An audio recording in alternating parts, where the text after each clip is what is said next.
Honeymoon. Right? Honeymoon. I mean, if you've seen this movie, you should be excited. I am a dumbass and I went on IMDb message boards because I was excited about the story, and people are awful. People are saying how boring it was and how unoriginal and how this was just a poor version of another movie that I don't even want to mention because that's a spoiler. Why would people say that? I had the same thing with The Signal. The Signal was awesome and everybody hated on it. I should stay away from message boards, but I was really, really excited about the story and I was curious what other people thought.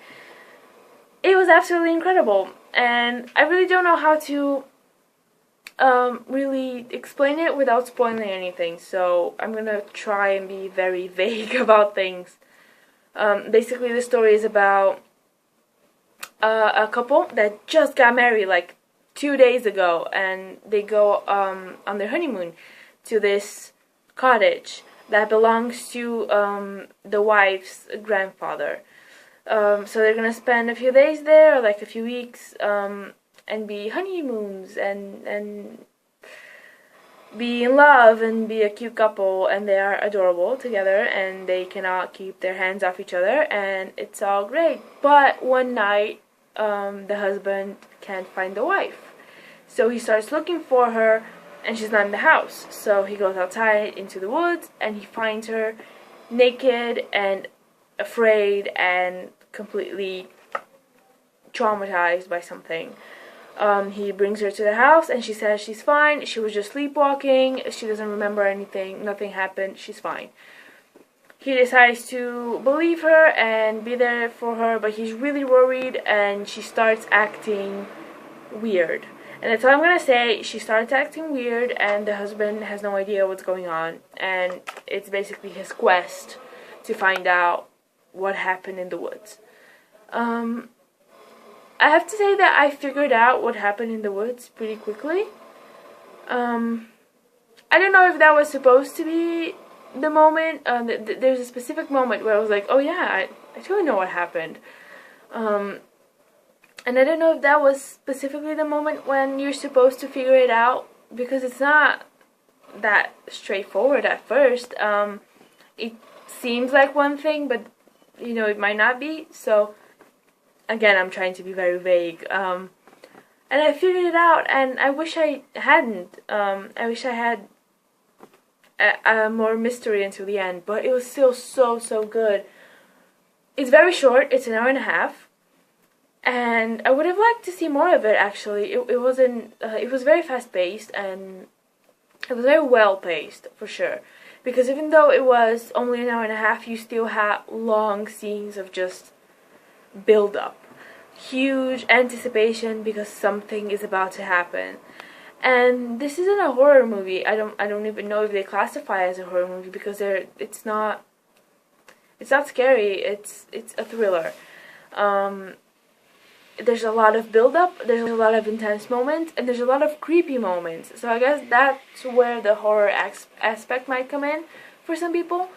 I personally don't like horror movies because either I find them too scary or I don't find them scary at all. I think the last movie that I watched was Paranormal Activity, and that was just awful. It was just jump scare after jump scare, and after 27 consecutive doors slamming to try and startle you, it's not effective anymore.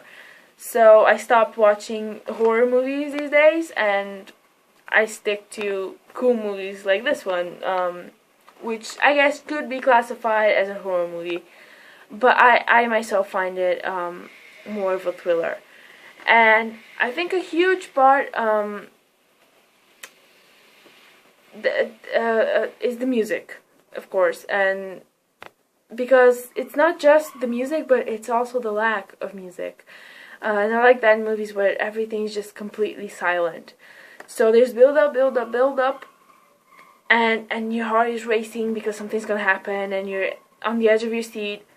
But then there's quiet moments where there's just nothing, there's just silence, and that's even worse. So I really enjoyed the music in this. it just played such a huge part in the atmosphere. And the actual place where they filmed, it was beautiful. They had the woods and the lake, and it seemed completely empty, and that was actually very creepy because it seemed like the actors were the only two people there. And of course the acting,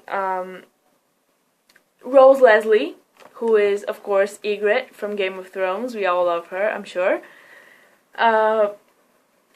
She's not on Game of Thrones anymore. Spoiler. But I'm glad that she did this movie, and I'm actually excited to see more movies from her. I think she was good. Harry Treadaway was slightly less good. I think it was the accent that threw me off. He's British and he had an American accent, and there were some times, especially when he was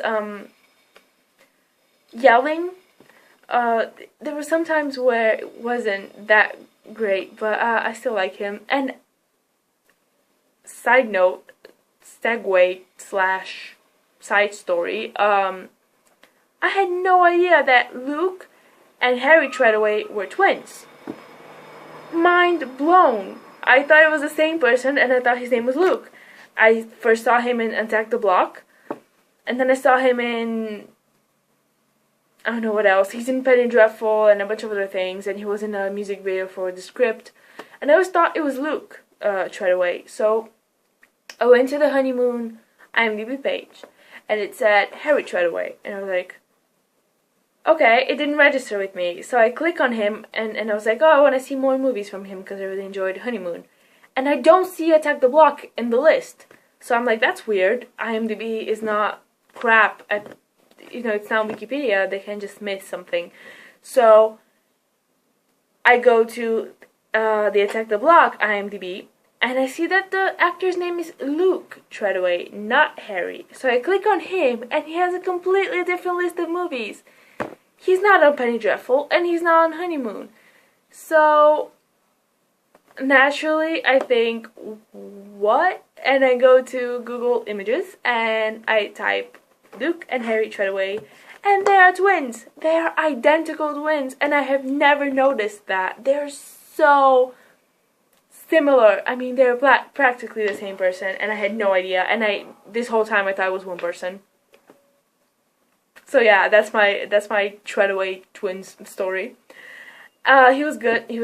Rose Leslie, I liked her a bit more, but they were both really, really good, and they had chemistry, and their acting was really on point. This movie, I don't think was easy to act at all, especially the transformation of the characters.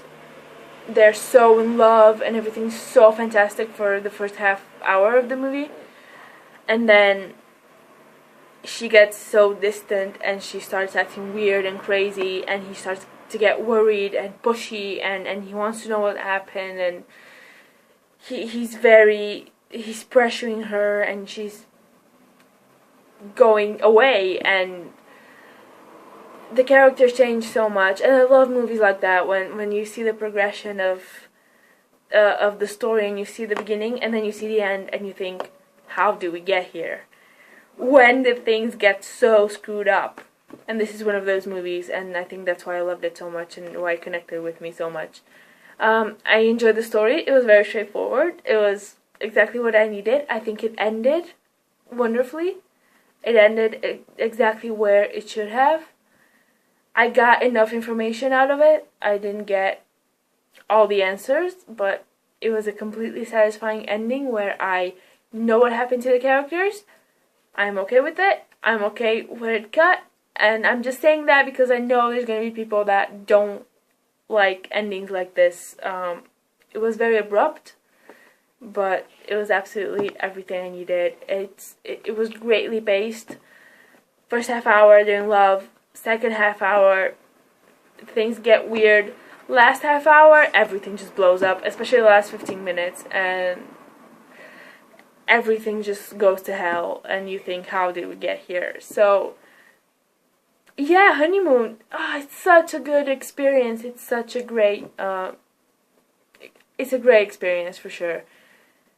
The acting was great, the atmosphere was great, and again, I love movies like this where the atmosphere makes you feel things. It's not just the story, it's not just the acting, it's the whole package.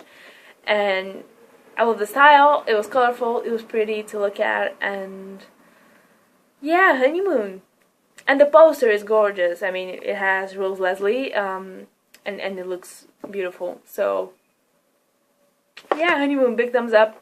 Hope everybody likes it, especially Ygritte fans out there that we don't get to see her anymore. Yeah, I wonder who's next in Game of Thrones.